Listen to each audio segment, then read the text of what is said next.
Listen, I get around nowadays a lot. And what am I doing here? Bit flash, innit? Look at this. This is like early Greek McDonald's. Well, it is, of course, a Four Seasons hotel in Los Angeles. I'm here to interview Mr. Arnold Schwarzeneger.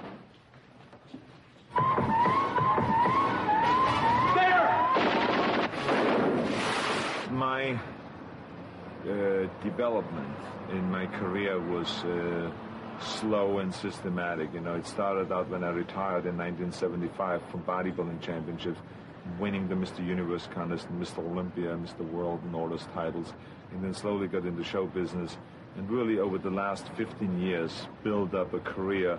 And there was really nothing that was fantasy-like. It was just very hard work, with tremendous struggle, tremendous dedication, always with the willingness to give up anything for it, and to really train as hard in the acting as I did with bodybuilding. Did you find that girls started taking a bit of an interest in you as well when you started weight training? Not really. It doesn't make any difference because, you know, I would never spend an hour in a gym for a girl. I mean, you know, you do your sports because you think it's great, that it keeps you fit.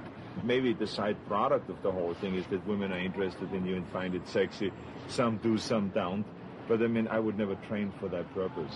I was the only kid who ever got his money back off Charles Atlas, you know.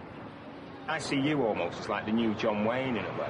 Well, you know, it's interesting you mentioned John Wayne because the fact of the matter is that John Wayne was one of my idols when I was a kid. I remember watching the John Wayne movies, watching Marlon Brando, Kirk Douglas, and all those guys. So I admired them tremendously. But to be honest with you, at that time, I dreamt about possibly getting into films down the line, but I had no idea that it would go that far.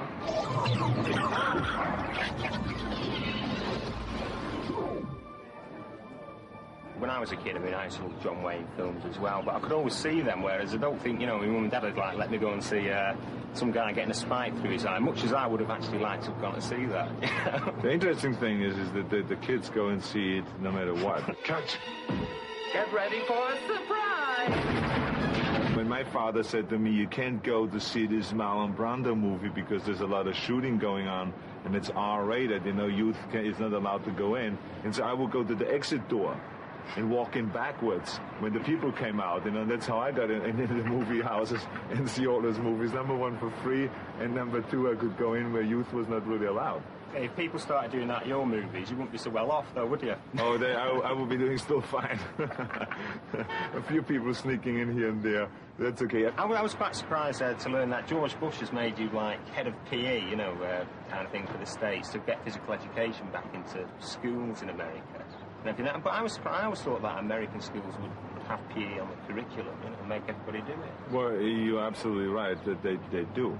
Well, the only thing is that a lot of the schools now claim that there's a budget crunch and that they have to cut out physical education. That's very dangerous because sports does something for kids besides getting them in shape. What we learn from sports is the lessons of life. When you said it gives you lessons in life, I think the soccer team I played for, just letting you out, taught me how to make excuses. Excuses? Well, he learned all the negative things in life, right?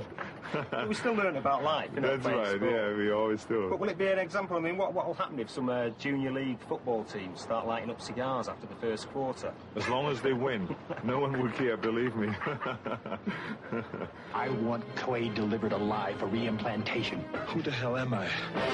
Bugs in your skull. What is very special, I think, about this film is that although it is violent and it has a lot of action and the suspense and all those kind of things, women love it.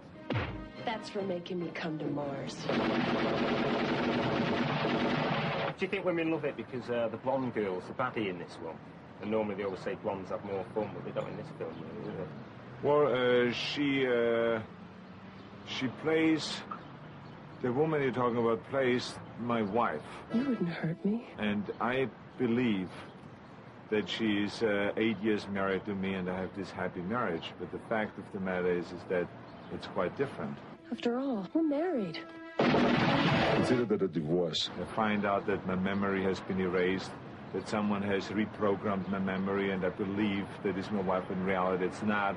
Your whole life is just a dream. If I'm not me, Who the hell am I? Did you actually feel like that when you first came to the United States of America, in a way, especially like Hollywood?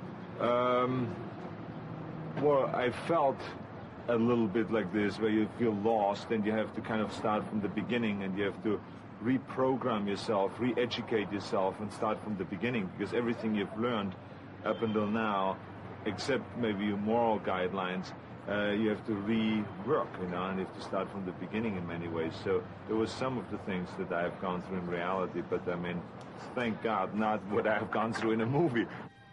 You. I'm not you. You're me.